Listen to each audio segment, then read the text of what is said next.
একটা ছেলে তার বাবাকে জিজ্ঞেস করলো, বাবা আমাদের জীবনের মূল্য কোথায়? বাবা তখন বলল, যদি তুমি সত্যি তোমার জীবনের মূল্য বুঝতে চাও তাহলে তোমাকে একটা পাথর দিচ্ছি। এই পাথরটি নিয়ে তুমি বাজারে চলে যাও এবং কেউ যদি এটার দাম জিজ্ঞেস করে কিছু বলবে না, ব্যাস তোমার দুটো আঙুল দাঁড় করিয়ে দেবে।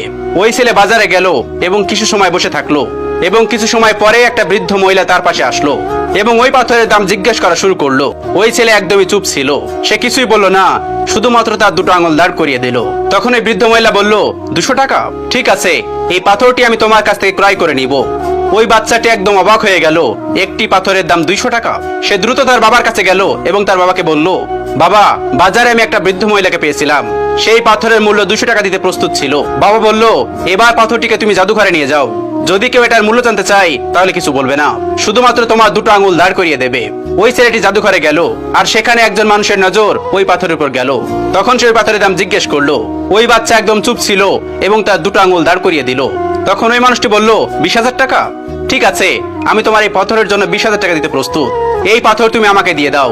ওই ছেলে আবার চমকে গেল এবং তার বাবাকে বলল, বাবা জাদুঘরে একজন লোকের সঙ্গে আমার দেখা হয়েছিল, সেই পাথরের জন্য 20,000 টাকা দিতেও প্রস্তুত ছিল। তখন বাবা তাকে বলল, আমি তোমাকে শেষ জায়গায় পাঠাতে যাচ্ছি, এখন তোমাকে যেতে হবে মূল্যবান পাথরের দোকানে, আর সেখানেও যদি এটা দাম জানতে চাই তাহলে কিছু বলবে না, ব্যাস তুমি শুধুমাত্র তোমার দুটো আঙুল দাঁড় করিয়ে দেবে। ওই ছেলে দ্রুত মূল্যবান পাথরের দোকানে গেল এবং দেখলো একটা বুড়ো মানুষ কাউন্টারের পিছনে দাঁড়িয়ে ছিল। যখনই ওই বুড়ো মানুষটির নজর ওই পাথরটির উপর পড়লো, সে একেবারে শকড হয়ে গেল। সে কাউন্টার থেকে বেরিয়ে আসলো এবং দ্রুত বাচ্চাটির কাছ থেকে পাথরটি ছিনিয়ে নিল। ও মাই গড, এই পাথরের খোঁজে আমি আমার সারা জীবন শেষ করে দিলাম। কোথায় পেয়েছো তুমি এই পাথর, আর এটার দাম কত? কত মানুষ আছে পাথরটা নেওয়ার জন্য? ওই বাচ্চা তখনও চুপ রইল আর নিজের দুটো আঙুল দাঁড় করিয়ে দিল। তখন ওই বৃদ্ধ লোকটি বলল, কত? 2 লক্ষ টাকা? ঠিক আছে, আমি তোমাকে এটার জন্য 2 লক্ষ টাকা দিতে প্রস্তুত, প্লিজ তুমি আমাকে এই পাথরটি দিয়ে দাও। ওই ছেলে নিজের চোখকে বিশ্বাস করতে পারছিল না। সে খুব দ্রুত তার বাবার কাছে পৌঁছালো এবং বলল, ওই বৃদ্ধ লোক এটার জন্য 2 লক্ষ টাকা দিতে প্রস্তুত। তখন তার বাবা তাকে বলল, তুমি কি তোমার জীবনের মূল্য বুঝতে পেরেছো?